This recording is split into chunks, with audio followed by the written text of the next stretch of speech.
시청자분들께 주불리 시청자분들께 공유하는 건보 여의도의 보배 건보입니다. 여의도의 보배, 주불리 보배, 건보건입니다.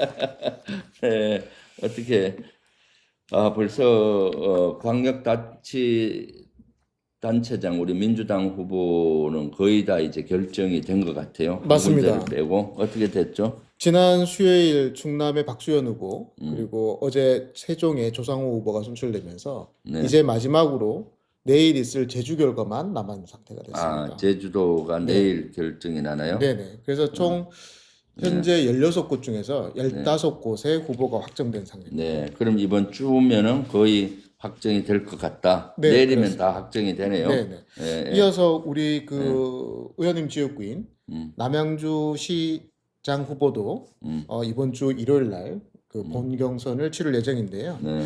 이번 본경선에는 최현덕, 이원호, 백주선, 김한정 후보가 같이 경선을 하게 되고요.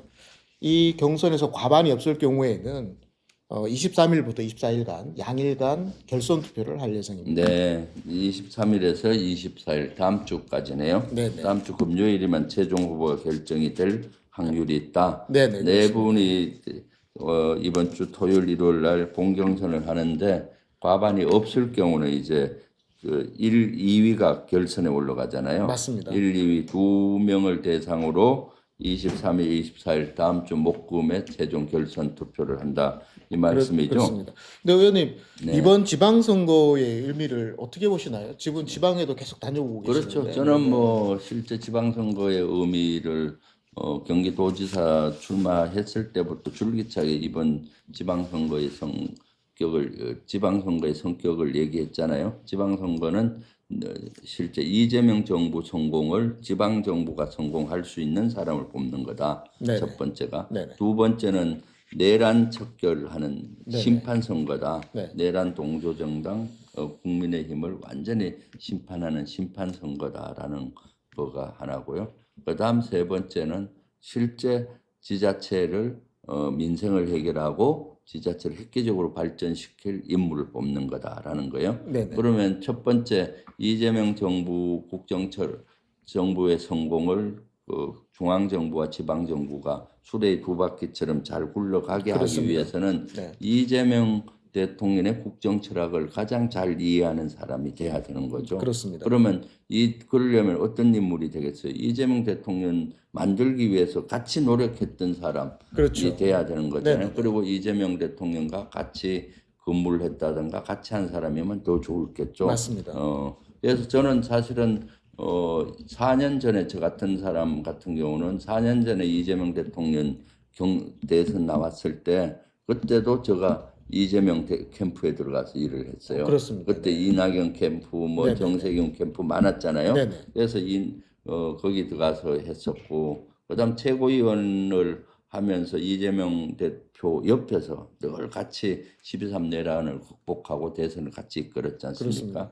그러니까 이재명 대통령의 국정 철학을 누구보다도 잘 이해하는데 남양주에 나와 있는 후보 넷도 실제 어떤 사람은 그런 사람이 있고 어떤 사람은 그렇지 않는 분들도 있어요. 네, 그런 안타깝게도 것들이 그렇지 않은 분들이 잘 그렇지 않은 구분을 분들이 해야 계시더라고요. 되겠죠. 네. 이것은 비단 남양주만의 문제가 아니라 저는 다른 지역에도 지금 시장 선거가 경선이 이루어지고 있는데 그런 것들이 고려 요소가 돼야 된다고 보고 있고요. 두 번째는 심판 선거죠. 지금 12.3 내란을 우리 빛의 혁명으로 극복을 했는데 그렇습니다. 지금 내란 특검이라든가 일본 검사들이 제대로 된 수사도 덜 이루어졌고 재판은 직위원 재판부라든가 조희대 대법원을 장을 중심한 재판이 제대로 이루어지면서 심판을 했다고 보기 어려워요. 그렇습니다. 그래서 네. 국민들이 할 수 있는 심판이 있죠. 네. 선거 심판이잖아요. 맞습니다. 위원정당으로 해산으로 가기 전에 국민의힘이 네. 6.3 지방선거를 통해서 완전히 심판을 해야 된다고 보거든요. 그런데 그러려면은 심판선거가 되기 위해서는 우리 후보들부터 떳떳해야 되잖아요. 그렇습니다. 12.3 내란에 분연이 일어나서 여의도로 강화문으로 같이 와서 같이 내란 척결을 위했던 싸웠던 후보만이 저는 그런 후보들이 자격이 있다고 봐요. 그렇습니다. 그런 그렇지 후보만이 않은데 따뜻한 후보가 되는 그럴 때는 숨 죽이고 가만히 숨어 있다가 지금 와서 지자체장 나오겠다고 하는 사람은 저는 적절하지 않다라고 보여지고 있거든요. 네. 12.3내. 그래서 아마 이번에도 그런 것들이 정치 그 지방선거에 나오는 그런 현상들이 나오는 것 같아요. 왜냐하면은 현역 지사들이 도전자에게 참패를 우리 많이 민주당에선 했잖아요. 전패했습니다. 그런 네. 분 현역 지사분들은 정치적인 중립을 지키다 보니까 실제 12.3 내란에도 큰 역할을 극복하지 못했고 맞습니다. 그리고 이재명 대통령 만드는데도 별로 기여를 못했잖아요. 그렇습니다. 그러다 보니까 실제 내란 척결에 선봉에 서고 또 실제 이재명 정부 대선 만들 때 기여했던 분들 위주로 많이 당선이 됐었어요. 네, 네, 네. 경기도에서는 김동연 지사를 추미애 의원이 꺾은 것이고 맞습니다. 실제 그렇잖아요. 네, 네. 그 다른 지역도 대부분이 그래요. 전남 광주 지역도 기존에 있던 시장과 기존에 있던 지사를 민영배 후보가 꺾은 것도 맞습니다. 그러한 네, 네. 이유인 것이고요. 그래서 아마 이 지금 시대 정신, 6.3 지방선거의 시대 정신은 이재명 정부 성공을 견인할 수 있는 이재명 대통령의 국정 철학을 잘하는 사람이 됐으면 좋겠다. 네. 두 번째 시대 정신 내란 척결 심판 선거다. 네. 세 번째는 지방자치를 해서 획기적으로 발전시킬 리더십을 가진 사람, 네. 경륜을 가진 사람 이런 사람인 거잖아요. 네, 맞습니다. 그런 것들이 남양주시에서도 잘 이루어져야 반영이 돼야 될 것 같고 네, 우리 시청자분들 또 각 지역에서 경선 지금 민주당이 이루어지고 있는데 그러한 관점에서 보시고 하시면은 큰 실수가 없을 것 같아요. 네, 맞는 네네. 말씀입니다. 결국 내란 청산을 통해서 이번 그 이재명 정부 성공을 할 수 있도록 두 바퀴가 될 수 있는 네. 지방 정부를 형성해야 되는데 그렇게 형성하기 위해서는 내랑 청산을 바라는 당원들의 마음을 영광로처럼 녹여내서 하나로 네. 뭉쳐야 되지 않겠습니까? 그렇죠. 네. 그러한 마음이 없는 사람이 또는 그런 역할을 하지 않았던 사람이 후보로 된다는 것은 사실은 민주당에서는 굉장히 독이 될 수 있는 문제거든요. 그럼요. 네, 네. 그래서 이재명 대통령의 성공을 위해서 꼭 뒷받침될 수 있는 그런 후보가 되기를 바라마지 해봅니다. 네. 또 의원님 그 어제 광주 전남에 다녀오셨잖아요. 네. 그 광주 전남에서 첫 일정을 5.18 민주묘지 참배를 하셨는데 어땠습니까? 네, 5.18 민주모지를 당연히 제일 먼저 가서 참배했어야 됐고요. 마침 광주 지역에 있는 청년 정치인들, 네. 청년들 중에 이번에 시장, 시의원 시의원 후보, 그 다음에 구의원 구의원 후보들이 같이 많이 해주셨어요. 그래서 아주 뜻깊었고요. 저는 왜 5.18 민주묘역을 먼저 가서 참배했느냐? 이번 6.3 지방선거는 내란으로 민주주의가 무너졌을 그렇습니다. 때 본연이 일어나서 우리가 막았잖아요. 네. 이 12.3 내란을 막았던 것은 5.18 정신이 있었기 때문에 그렇습니다. 5.18 민주화 항쟁 정신이 과거가 현재를 살렸다. 맞습니다. 그렇다고 보거든요. 네. 그때 5월 17일 날 전국 비상계엄이 확대됐을 때 네. 광주에서 시민들이 분연히 일어나서 반대하면서 그렇습니다. 싸웠잖아요. 그래서 많은 희생을 당하셨고요. 맞습니다. 그래서 12.3 윤석열 내란 수개했을 때 다시는 그 전철을 잊지 말아야 된다. 맞습니다. 그래서 12.3 내란 비상계엄 발표하는 순간에 시민들이 목숨을 걸고 여의도로 달려와 주셨잖아요. 그렇습니다. 국회의원들도 네. 실제 목숨 걸고 네네. 국회 담장을 넘어서 네네. 비상계엄 해제 결의안을 했고요. 그러한 정신, 5.18 정신이 있었기에 민주주의를 지켜냈고 12.3 내란을 극복하고 지금 이재명 정부가 만들어질 수 있었던 것이죠.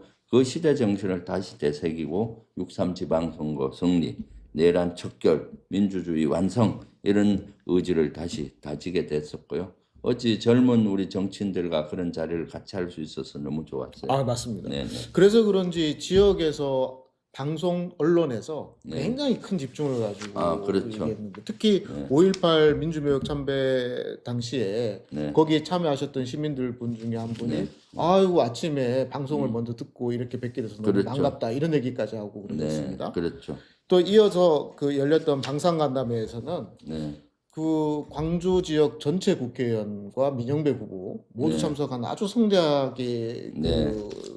그렇죠. 관심 집중을 받았는데요. 그거는 조금 앞에 서두에서 예, 얘기했거든요. 이미 말씀 많이 그래서 하셔서 네, 네, 네. 네네 그렇습니다. 그리고 다음 주 월요일에는 또 다른 호남 일정이 잡혀 있습니다. 월화에 네. 걸쳐가지고 네. 어떤 일정을 내려가시죠? 다음 주에는 이제 전북과 그다음에 전남 서부권 예, 다녀오시죠? 네. 그렇죠. 전북은 지금 이원택 후보가 최종 결정됐잖아요. 네네. 후보로서. 그래서 전북 지역 방산 간담회를 하려고 해요. 네네. 지금 방해산업 4대 강국을 위해서 저는 당의 방산특위 위원장으로서 열심히 네. 지역을 다니면서 경청하고 듣고 있는데 월요일 날은 전북 지역 네네. 방해산업 간담회를 열고요. 네. 이때 이 전북 지역 후보 네. 이원택 후보도 같이 할 예정입니다. 네네. 그래서 그 얘기를 듣고요. 그리고 그 다음 날은 지난번에 가려고 했다가 국회 본회의가 오늘 가려고 했죠. 하다가 본회의가 열린다고 해서 취소를 했던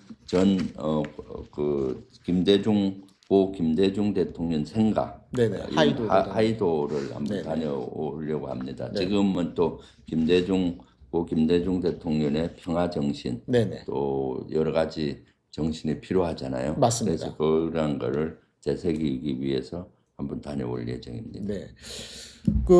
이어서 좀 살펴보면 장동혁 대표가 결국은 후보의 짐, 빈송방미 뭐 네. 이런 걸로 지금 계속 그 비난을 받고 있는데요. 그런 비난을 의식한 것 때문인지 갑작스럽게 이틀간 방미 일정을 연장을 했습니다. 네. 네. 그 연장 일정 관련해서는 국무부에서 요청이 있었다 이런 이야기를 하고 있는데요. 네.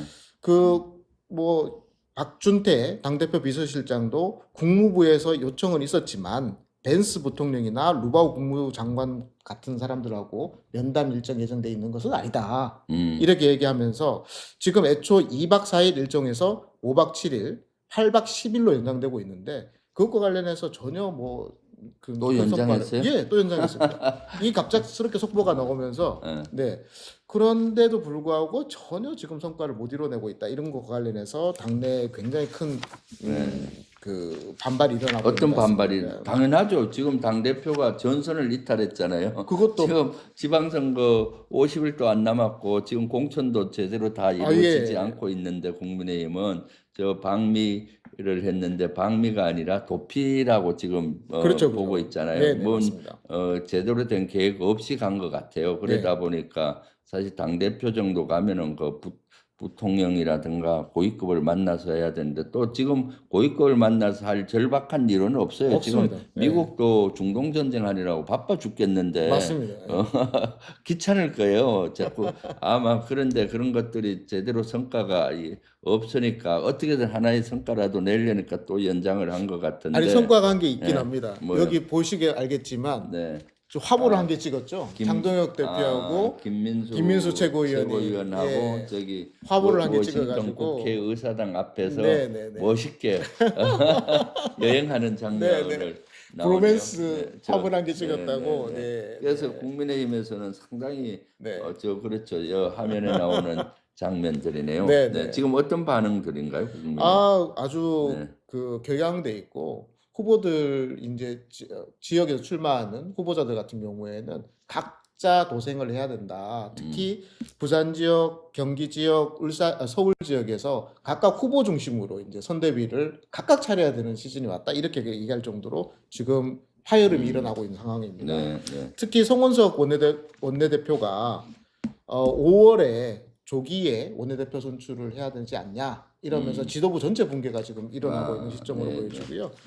그래서 지금 장동혁 논란이 이어지면서 오세훈대로 서울 같은 경우에는 오세훈이 아직 예비후보 자격임에도 불구하고 오세훈 콜을 그렇게 한다고 합니다. 네. 오세훈 시장한테 좀 와달라. 그러니까 국민의힘 구청장 후보라든가 이런 사람들이 와달라는 걸 당대표 오라고 안 당대표는 하고 오지 마세요. 오세훈을 오라는 거 아니에요? 오세훈은 오세요. 경기도에서는 안철수 오라고 한다면서요? 예.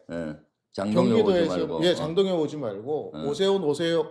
저기 안철수 오세요 그러면서 안철수의 사진과 본인 사진을 엮어서 그런 사진들을 계속 도배를 하고 있다고 합니다. 아, 그러네요. 부산에서는 부산시장 박형준 시장이 이제 후보가 됐는데요. 후보 결정된 박형준 시장이 지방선거인 만큼 중앙이 일괄적으로 끌고 가기보다는 권역별, 지역별 전략이 중요하다 이렇게 밝히면서 그렇죠. 사실상 장동혁 후보가 부산 내려오는 것을 경계하고 있습니다.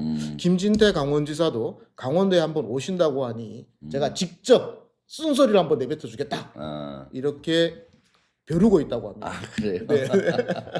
그러니까 네. 참 장동혁 대표의 리더십, 진짜 형편없죠. 예, 진짜. 형편없습니다. 네, 네. 위기 시에 해피하는 리더십이죠. 네. 도피해서. 네. 그래서 그런지 요 근래에 최근 당 대표들의 지방 행보와 관련해 가지고 분석한 자료가 한 개 나왔거든요. 아, 그래요? 네, 네, 이 네, 분석 네. 자료를 보면 어떻죠? 네, 네. 지난 그 여야 지도부 간의 그 당 대표들 그 네. 일정과 관련해서 보면은 네. 지난 1월 1일부터 네. 최근 4월 16일까지 106일간 네. 정청래 당 대표는 26일 지방에서 보냈고 아, 네. 지역은 39곳을 방문을 아, 했습니다. 저기 표시를 해놨네요. 네, 파란 네, 깃발은 네, 우리 민주당 당 대표가 주로 다닌 데고, 그렇습니다. 빨간 거는 장동혁 대표가 네, 다닌 네, 네. 데네요. 비교가 안 될 정도네요. 비교가 안 되죠. 네. 장동혁 대표 같은 경우에는 11일간 19곳인데 그것도 갔을 뿐이지 민생 현장을 탐방한 거는 4번인가 5번 정도밖에 안 됐다고 생각합니다. 아, 네. 그러니까 정청래 당대표는 민생 현장을 계속적으로 방문해서 실질적으로 시민들과 소통하고 국민들과 그렇죠. 소통해서 표를 얻는 작업을 하는 반면에 네.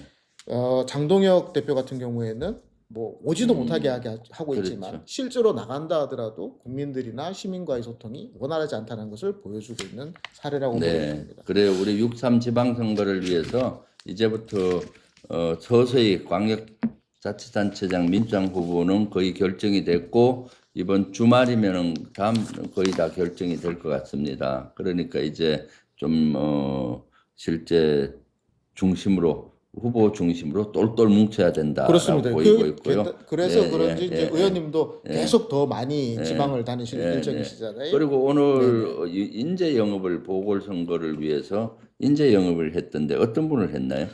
김상욱 의원의 출마로 공석이 된 울산 남각 국회의원 보궐선거 지역에 전태진 변호사라는 분을 영입을 했습니다. 네. 이 전태진 변호사는 울산 출신이고 울산 학성고, 서울대 정치학과 사법연수원 33기 이렇게 해서 변호사를 하고 있고 그 지역에서 정착된 인물로 알려져 있습니다. 그럼 이분을 울산에 그 보궐선거 전략공천 하실 예정인 모양이죠? 네네. 그럴 확률이 많겠네요. 네, 정청래 당대표께서 오늘 전략공천하는 걸로 문자 발표를 하셨습니다. 아, 그래요? 네네. 울산에? 네네. 네네. 알겠습니다.